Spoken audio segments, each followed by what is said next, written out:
흉가 방송은 현대자동차를 얘기하는 거야. 아, 흉가, 폐가 같은 데 가서 방송하는 거 말하는 거잖아요. 저 싫습니다. 아, 저 그런 거 아주 싫어요. 저 귀신 되게 무서워합니다. 아니, 갈 수 있는 곳이 얼마나 많은데 차라리 눈방울 가고. 자, 오늘 주제 많이 재밌을 겁니다. 여러분들한테 굉장히 도움이 많은 주제죠. 중고차 정비에 있어서 굉장히 도움이 많은 내용이니까.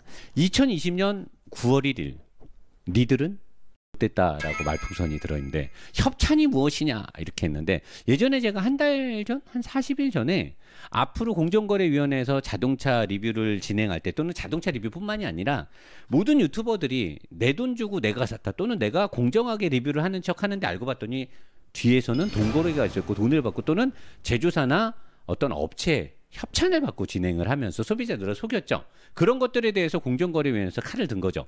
9월 1일부터 시행이 됩니다. 앞으로는 제조사나 또는 어떤 향음을 제공받거나 영상 제작비라든가 홍보비, 후원을 받거나, 후원을 안 받았다 하더라도 제조사에서 차를 받은 것 자체가, 제조사는 홍보 목적이 있는 거잖아요. 그러면은 표시 광고를 넣어야 돼요. 앞에 영상 시작할 때, 그리고 영상이 끝날 때, 그리고 5분마다 협찬된 내용에 대해서, 또는 협찬자, 광고주 등등을 표시를 해야 됩니다. 저는 그냥 차주분의 이름을 넣으면 되지 않을까 싶어요. 아니면 뭐 차주분의 닉네임을 넣거나. 저는 차주분들한테 받으니까, 만약에 이때 돼서 이걸 속였다, 문제가 심각하게 됩니다. 앞으로 우리나라에서 자동차 리뷰를 하시는 많은 분들, 물론 협찬을 안 받고 하시는 분들도 많죠. 하지만 대부분 협찬을 받아놓고 자기가 능력이 좋아서 발빠르게 신차를 리뷰했다는 식으로 많은 어그로를 끌었던 우리 유튜브 분들, 좋댔습니다. 수입차 정비 이렇게 합시다. 이게 뭐냐면, 오래된 수입차를 타시는 분들, 또는 오래된 수입차를 싸게 중고로 사시려는 분들의 가장 큰 고민 뭐예요? 내 차가 컨디션이 안 좋거나 문제가 있을 때 수리비 폭탄을 맞는 거 아니냐, 그런 것들 때문에 되게 걱정이 된다라고 하는데, 사실 요번에 나가는 BMW 525i 2006년식 13만 킬로 탄 중고차 알아가기 영상은 굉장히 좀 디테일하고 쉬우면서, 아우디 TT 때 제가 맛배기라고 했잖아요. 요번에 525i BMW에서는 한 걸음 더 깊숙하게 들어가서 굉장히 좀 체계적으로 설명이 나갑니다. 어떤 것들에 문제가 있을 때 어떤 증상이 있고, 그럴 때 어디를 봐야 되고. 아직은 너무 깊숙이는 안 들어갔어요. 그러면 여러분들이 또 못 따라올 수 있기 때문에 저는 여러분들의 수준을 맞추고 있습니다. 여러분들이 따라올 때까지 기다리는 거죠. 자, 그러면 엔진, 차가 오래되면 엔진에서 어떤 문제가 생기냐? 누유, 기름 새는 거, 그 다음에 엔진 진동, 전문 용어로 우리 아버지들이 쓰셨던 찐빠 난다 그러잖아요. 사실은 이거 일본말 쓰면 안 되고 부조라고 해요. 부조. 엔진의 떨림, 부조라고 하는데, 자, 이런 것들이 있었을 때 여러분들은 선택을 해야 돼요. 내 차가 누유를 완벽하게 잡아야 되느냐. 사실 누유가 여기저기 많이 돼요. 오된 차량이나 주행거리가 많으면 누유는 피할 수 없죠. 누유가 생기는 원인은 딱 하나예요. 자동차의 어떤 내구성에 관련된 것도 있는데, 출력이 높거나 열이 많은 엔진들은, 자동차는 실린더 쪽에 헤드 가스켓이라든가 오일팬 가스켓, 그 다음에 각종 풀리들이 도는 곳에 리드나 등등이 있는데, 그쪽에 이제 가스켓이 됐던 고무실이 됐던 뭐 실리콘이 됐던 오일이 새지 않게끔 뭐가 발라져 있잖아요. 근데 엔진을 막 가동하면 열이 올라가잖아요. 그리고 차를 세워놓으면 열이 식죠. 이 변화의 폭이 크면 클수록 고무류나 실리콘 같은 것들이 경화가 되겠죠. 높은 온도까지 올라갔다 낮은 온도로 떨어지니까 뜨거워졌다 식었다, 뜨거워졌다 식었다, 그러니까 경화가 될 수도 있고, 엔진 오일을 자주 교환하지 않으면 엔진 오일이 오염되잖아요. 그러면 산성을 띠게 돼요. 산화 물질을 갖게 된단 말이에요. 그런 것들이 실리콘이나 고무실을 공격을 해요.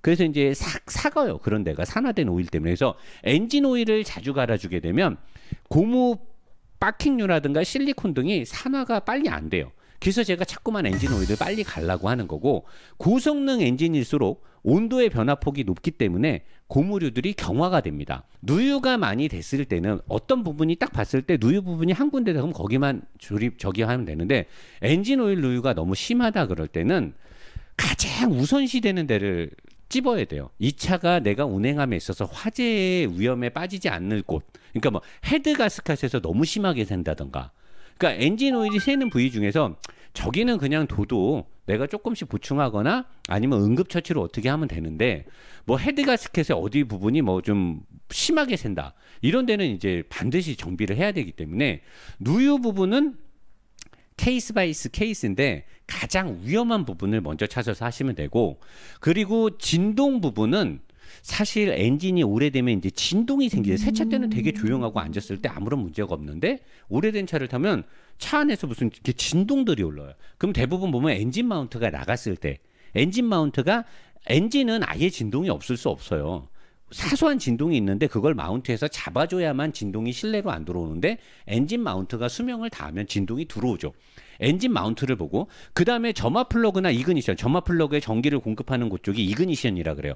배선 코일이라고 하는데 이런 쪽에서 점화 코일이나 이그니션에 문제가 있어도 제대로 폭발을 못 시키면 이게 피스톤이 터질 때 빵빵빵빵 제대로 터져야 되는데 점화 플러그가 약하거나 뭐하고 하면 1, 2, 3, 4번 실린더 중에 하나의 실린더가 제대로 폭발을 못하게 되더라도 이제 밸런스가 깨지면서 진동이 생기죠. 그 다음에 이그니션 쪽, 점화 코일 쪽, 이쪽으로 전기를 보내주는 점화 코일이 노후돼서 전기가 제대로 안 가도 점화 플러그로 전기 공급이 제대로 안 되니까 이런 쪽에 문제가 생겨도 진동이 생길 수 있어요. 그 다음에 실린더 점화 불량이 여기랑 연결돼 있고 캠 센서, 그 다음에 크랭크 각 센서 여기까지 나갔으면 이제 차가 정상적으로 운행이 아주 힘들어. 각 센서, 크랭크 각 센서 나가면 아예 시동이 안 걸리죠. 캠 센서가 나가도 정상적인 밸브의 열림이 정상적으로 안 되니까 엔진 진동이 생겨요. 그 다음에 EGR 쪽이든 이런 것들이 문제가 생겼을 때 진동이 들어오죠. 경고등도 마찬가지로 배출가스에 관련돼서 산소 센서라든가 이런 것들 들어오죠. 엔진은 보통 이런 것들 때문에 출력이 저하가 되고 누유, 진동 이런 거니까 이런 것들에 문제가 생겼을 때는 아이고 이거 어떡하나 라고 생각하지 마시고 내 차가 지금 문제가 되는 게 누유냐 진동이냐 경고등이냐를 정확히 따져야 되는 거고, 진동이 생겼을 때는 이런 것들이 주 원인이 되는데 이 주 원인 중에서 캠 센서, 각 센서는 뭐 거의 시동이 안 걸리거나 큰 문제가 있는 건데 그게 아닌 상황에서 진동이 생기면은 마운트, 점화 플러그, 이그니셔라든가 EGR 쿨러라든가 EGR이라든가 실린더 관련돼서 점화 쪽이니까 자기가 이제 자문을 구하는 거죠. 내 차에 어떤 경고등이 떴고 내가 엔진을 봤을 때 이런 진동. 그다음 미션 같은 경우는 미션이 움직이면서 소음이 생기거나 미션도 진동이 생겨요. 변속, 충격, 허당. 이 허당 문제죠. 이 남녀 간에도 이게 잠자리에서 허당 친다 그러면 난리 나잖아요. 이 허당 치면 이거 큰일 나는 거예요. 미션이 허당 치는 거는 밸브 바디 쪽이라든가 토크 컨버터 여러 가지 문제가 있는데 허당 치는 거는 연비의 문제도 있고요. 출력 저하라든가 고속에서 또는 고속도로를 달릴 때 사고로 직결될 수 있는 부분도 있기 때문에 허당도 큰 문제고, 변속 충격은 자기가 그냥 떠안고 타면 되는데 보통은 변속 충격이 오는 이유가 미션 오일이 많이 오염됐거나 그로 인해서 찌꺼기에서 밸브 바디가 뭐냐면 미션의 아래쪽에 필터 쪽 위에 밸브 바디라고 해서 오일이 왔다 갔다 하면서 사람 몸에 혈액이 움직이는 혈관처럼 오일이 왔다 갔다 하면서 미션 단수의 변화에 신호를 주거나 압력을, 우리 유압으로 포크레인 움직이듯이 유압이 움직이는 곳을 밸브 바디라고 해요. 그쪽에 이물질이 끼게 되면 제대로 미션 변속일에 관련된 움직임이 혈관이 막히는 거예요. 그래서 변속 충격이 오는 거고, 진동이 생기는 경우는 토크 컨버터라든가 미션 오일의 오염이라든가 어떤 미션에 관련된 부속들, 미션 변속 키트에 관련된 기어 키트들의 마모가 왔을 때 있는 건데 이로 인해서 진동이 생기는 거예요. 요 모든 것들이 합쳐져서 소음이 생기죠. 미션은 딱 요 문제예요. 밸브 바디, 기어 키트, 락어 클러치, 토크 컨버터인데 내 미션이 전반적으로 움직이면서 진동, 여기도 미션 진동이 오면 어떤 거 있어요? 미션의 마운트, 엔진처럼 미션도 잡아주는 마운트가 있는데 그 마운트에 문제가 있을 수도 있는 거죠. 근데 대부분 노후된 차량들은 변속 충격이거나 허당이에요. 그랬을 때는 오버홀까지 갈 것이냐? 안 가도 돼요. 일단은 크게 진짜 문제가 되는 게 아니면 싸구려, 저렴한 걸로 미션 오일을 교환하세요. 교환한 다음에 한 500km든 1000km를 타고 다시 조금 더 좋은 ZF나 합성유의 미션 오일을 넣게 되면 변속 충격이 어느 정도 잡힙니다. 그 상태로 좀 더 타다가 안 될 때는 수리를 하셔야 되는데 수리도 덜컥 그냥 정비 공장 가서 이거 미션 오래되고 이렇게 됐으니까 오버를 해야 된다. 그럼 뭐 최하 막 150, 200, 300 막 나오잖아요. 그렇게 하지 마시고 가셔서 저는 얼마 전까지 이상이 없었는데 최근에 뭐 이런 증상이 조금씩 있었는데 저는 그냥 이 차 뭐 오래 탈 건 아니고요. 그냥 조금 탈 건데 좀 불편하니까 미션 이거 내려서 밸브 바디 클리닝 한 번만 해주십시오. 그냥 딱 아는 척 하는 거. 그냥 그 사람이 뭐 말하면 그냥 쌩까. 못 알아듣는 척 하지 말고 그냥 저는 뭐 이 차 오래 탈 마음은 없고요. 그냥 좀만 탈 건데 좀 불편해서 그러니까 밸브 바디만 클리닝 한번 해주십시오. 그러면 이제 미션 밑에 쪽에 뜯어가지고 밸브 바디 필터 갈고 밸브 바디만 싹 클리닝해서 넣어도 웬만한 변속 충격은 잡힙니다. 여러분들이 별로 중요하게 생각 안 하는 댐퍼.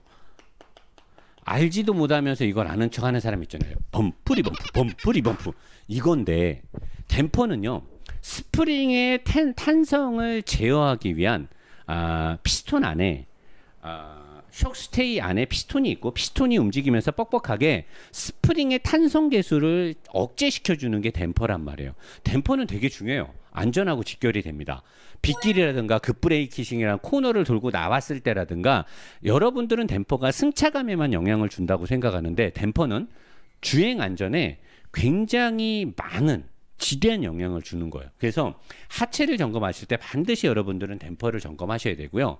찌그덕찌그덕 소리가 나고 이런 거는 대부분 할때링크예요. 서스펜션 양쪽을 잡아주고 있는 스테빌라이저를 고정시키는 할때링크. 그쪽이 제일 잘 터져요. 왜? 약하거든요. 굉장히 작은 부싱으로 잡기 때문에 할때링크가 나갔을 때 찌그덕찌그덕 소리가 많이 나니까 할때링크를 가시면 되고 그 외에는 뭐 서브 프레임에 관련돼 있는 그 하드 포인트 안에 들어있는 부시가 나가는 경우도 있고 각종 서스펜션의 텐션 스트럿이든가 뭐 스티어링 암이라든가 레트럴 암이라든가 서스펜션에 많은 링크가 있잖아요. 그 링크들 안에 들어가 있는 부시가 나가는 경우 또는 스테빌라이저를 고정해주고 있는 부싱 이런 것들이 나갔을 때 잡소리가 많이 나니까 하체는 본인이 어디게 딱 할 수가 없고요. 차를 띄웠을 때 찌그덕 소리의 1차 원인은 할때링크예요. 할때링크니까 할때링크를 바꿔달라고 주장을 하시면 될 것 같고 댐퍼는 딱히 수명을 말하긴 뭐한데 댐퍼는 시간 때문에 망가지지는 않아요. 내가 5년이 지났으니까 댐퍼가 망가진다. 7년이 지나서 그러진 않아요. 댐퍼는 주행과 관련돼서 나가요. 얼마나 많은 활동을 하느냐에 따라서 스트레스 지수에서 댐퍼가 수명을 다하는데 일반적으로 보통의 댐퍼들 종발식 우리가 타는 순정차에 들어가는 걸 종발 댐퍼라고 하는데 종발 댐퍼의 일반적인 수명은 15만 킬로를 넘기지 못합니다. 빨리 나가는 경우에는 10만 킬로에도 나가요. 그러니까 10만 킬로가 넘어가기 시작하면 내 차의 댐퍼는 자기가 할 일을 거의 다 했다라고 보시면 돼요. 그리고 오래오래 더 탄다 그러면 15만까지 타셔도 되는데 안전하게 자동차를 몰고 싶다라고 하면 10만 킬로 정도 됐을 때 댐퍼를 점검해 주는 게 저는 좋다라고 보는 거죠. 댐퍼는 굉장히 중요한 물건입니다.